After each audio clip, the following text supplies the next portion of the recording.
बिस्मिल्लाहिर्रहमानिर्रहीम। अस्सलाम वालेकुम नाजरीन, तारीख की दुनिया में खुश आमदीद। नाज़रीन, चीन इस वक्त दुनिया की फास्ट एमर्जिंग एयरक्राफ्ट इंडस्ट्री है, जिसके पास दुनिया के जदीद तरीन फाइटर एयरक्राफ्ट हैं और मजीद भी बना रहा है। लेकिन चीन के ज़्यादातर एयरक्राफ्ट या तो फॉरेन मेड हैं या फिर अनऑथराइज्ड रिवर्स इंजीनियरिंग की कॉपीज हैं। फॉरेन मिलिट्री टेक्नोलॉजी चुराना एक स्ट्रेटेजिक कमजोरी के मुतरादिफ समझा जाता है, और ऐसा करके चीन एक महंगे और time consuming research and development process को स्किप कर देता है।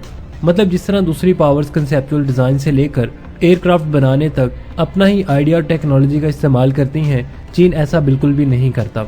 चीन इतने लंबे चक्रों में नहीं पड़ता, जो कि फौरी तौर पर किसी मसले का सलूशन तो हो सकता है, लेकिन ओवरऑल ये एक नेगेटिव पॉइंट ही समझा जाता है।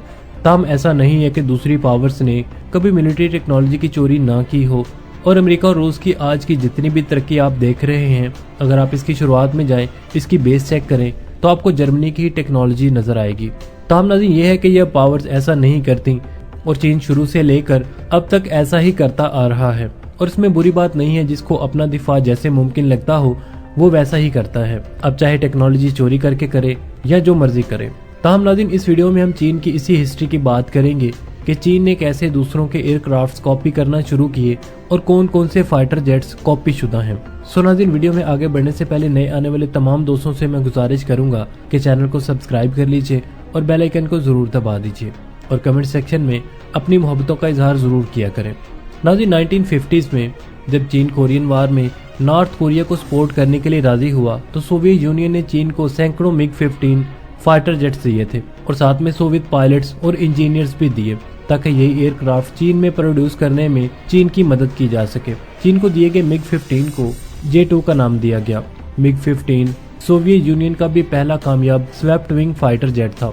ये समझ लें कि सोवियत यूनियन के बेहतरीन फाइटर जेट्स की इब्तिदा भी इसी MiG-15 से हुई थी।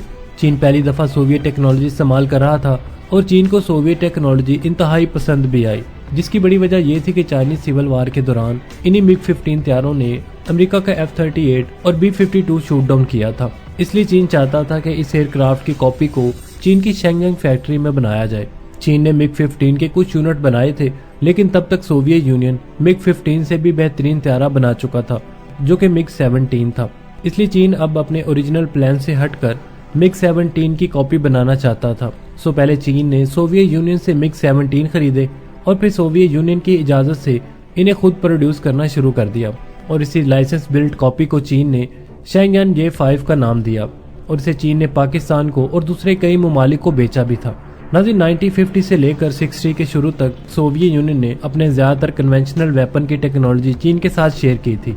ताहम इसके बाद इन दोनों ममालिक में सियासी ताल्लुकात टूट चुका था, जो कि नजरियाती इख्तलाफात की वजह से था, और सोवियत यूनियन ने सितंबर तक अपने सोवियत एडवाइजर और इंजीनियर्स चीन से वापस बुला लिए थे, जिसकी वजह से चीन के तमाम प्रोजेक्ट्स रुक गए। लेकिन फिर हैरानकुन तौर पर सोवियत यूनियन ने 1962 में चीन को खुद ही अपने बेहतरीन तैयारे MiG-21 की कॉपी बनाने की इजाजत दे दी, जिसके लिए सोवियत यूनियन ने चीन को ट्रांसफर ऑफ टेक्नोलॉजी भी दी।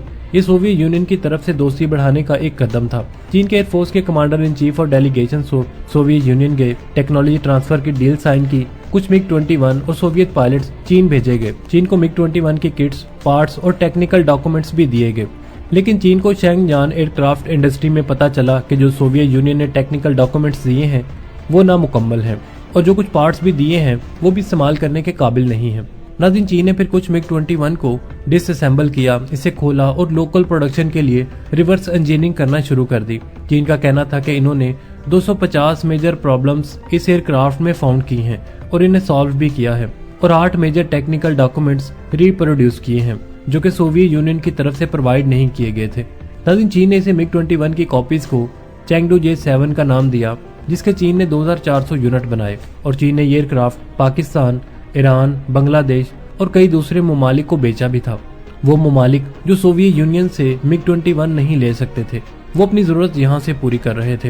नाज़रीन, अभी तक चीन सोवियत यूनियन के डिजाइन को सेम उसी तरह बना रहा था, उसी तरह उसकी कॉपी कर रहा था, लेकिन इसके बाद चीन ने सोचा कि कुछ कोशिश अपनी भी की जाए।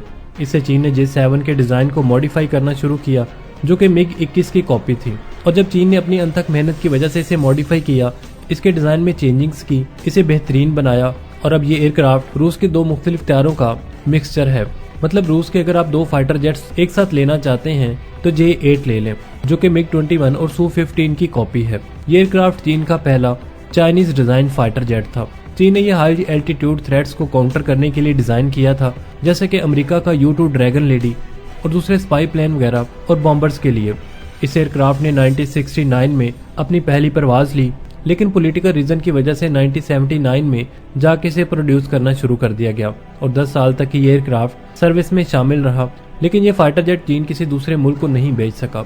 1980s में अमेरिका इसराइल के साथ पार्टनरशिप करता है एक नए एयरक्राफ्ट बनाने के लिए, जो कि F-16 पर बेस्ड होता है, जिसे लेवी फाइटर जेट का नाम दिया गया था। लेकिन इस प्रोजेक्ट की कास्ट हद से ज्यादा बढ़ जाती है और अमेरिका इसी वजह से इस डील से निकल जाता है और इसराइल को इस प्रोजेक्ट में अकेला छोड़ देता है। और इसराइल अमेरिका की मदद के बगैर इस प्रोजेक्ट को मुकम्मल नहीं कर सकता था, जैसा कि हर प्रोजेक्ट में होता आया है। नाज़रीन, इसीलिए इसराइल ने इस नामुकम्मल प्रोजेक्ट को चीन को बेच दिया, जिसे चीन ने मुकम्मल किया और J-10 विग्रस ड्रैगन का नाम दिया। ये चीन का single engine light weight multi role fighter jet है, जिसे चीन ने 1980 की दहाई से ही बनाना शुरू कर दिया था। इसका पहला प्रोटोटाइप 1997 में बना और इसकी पहली परवाज 23 मार्च 1998 में हुई और 2002 में चाइना ने इसे बाकायदा तौर पर प्रोड्यूस करना शुरू कर दिया था और 2006 में इसे सर्विस में शामिल कर लिया गया और 2007 में ऑफिशियली इसे अनरिवील किया। नाज़रीन, चीन की एयरक्राफ्ट फ्लीट में ये तैयारे इस वक्त सबसे ज्यादा J-10 तैयारे ही मौजूद हैं। और नाज़रीन, कोई भी मुल्क वही एयरक्राफ्ट सबसे ज्यादा प्रोड्यूस करता है जो इंतहाई अच्छा हो। नाज़रीन, चीन की एयरक्राफ्ट फ्लीट में ऐसे 700 तैयारे हैं जो कि बाकी फाइटर जेट्स की तादाद से ज्यादा हैं और चीन अभी भी इसे प्रोड्यूस कर रहा है। और नाज़रीन, वक्त का पहिया चेक करें कि जो प्रोजेक्ट अमेरिका और इसराइल ने अपने लिए डिजाइन किया था, वही प्रोग्राम मुकम्मल होकर चीन और पाकिस्तान इस्तेमाल कर रहे हैं, जो कि बिलतरतीब अमेरिका और इसराइल के दुश्मन भी हैं। नाज़रीन, 1970s में चीन की शेंगन एयरक्राफ्ट कंपनी ने एक नए लाइट फाइटर एयरक्राफ्ट पर काम करना स्टार्ट करती है और जब 1998 में ये एयरक्राफ्ट बनकर रेडी हो जाता है तो ये रूस के बेहतरीन फाइटर जेट Su-27 की चाइनीज कॉपी होता है, जो कि J-11 फाइटर जेट है। दरअसल इसके लिए रूस ने खुद ही चाइना को ये इजाजत दी हुई थी कि वो इस एयरक्राफ्ट की कॉपी बना सकता है, लेकिन ये कॉपी चीन किसी दूसरे मुल्क को बेचेगा नहीं। इस एयरक्राफ्ट के लिए रूस ने रशियन एवियोनिक्स इंजन और रडार भी मुहैया किए थे। चीन ने ऐसे 440 एयरक्राफ्ट बनाए हैं और फिर इसके बाद चीन ने J-15 बनाया, जो कि रूस के एक और बेहतरीन तैयारे Su-33 की कॉपी है। लेकिन इसके लिए चीन ने रूस की मदद नहीं ली थी, बल्कि सोवियत यूनियन से अलहदा हुए मुल्क यूक्रेन से मदद ली थी। ये सोवियत यूनियन का सबसे जदीद तरीन एयरक्राफ्ट था जिस पर अभी सोवियत यूनियन काम कर रहा था। लेकिन इसी दौरान चीन ने सोवियत यूनियन से कहा कि इसे हमारे साथ भी शेयर कर दो, जिसके बाद चीन ने इस टूटे हुए सोवियत यूनियन के मुल्क यूक्रेन से कहा कि इस एयरक्राफ्ट का एक आधा सैंपल हमें दे दे। चीन ने 2001 में यूक्रेन से अनफिनिश्ड नामुकम्मल Su-33 का एक प्रोटोटाइप खरीदा, जो कि यूक्रेन के भी किसी काम का नहीं था। चीन ने फिर इसकी रिवर्स इंजीनियरिंग की और इसे J-15 बना दिया। नाज़रीन, ये कैरियर बेस्ड एयरक्राफ्ट है और चीन ने ऐसे 60 यूनिट बनाए हैं। J-20 चीन का अब तक का सबसे बेहतरीन 5th जनरेशन फाइटर जेट है, लेकिन इस फाइटर जेट को अमेरिका के बेहतरीन फाइटर जेट F-22 रैप्टर की कॉपी समझा जाता है। नाज़रीन, अमेरिका के F-22 रैप्टर का डिजाइन चोरी किया गया था, जो कि चाइनीज नेशनल एक हैकर सुबेम ने चोरी किया था, जो कि इस वक्त अमेरिका की जेल में है। J-20 की कई चीजें F-22 रैप्टर से मिलती हैं।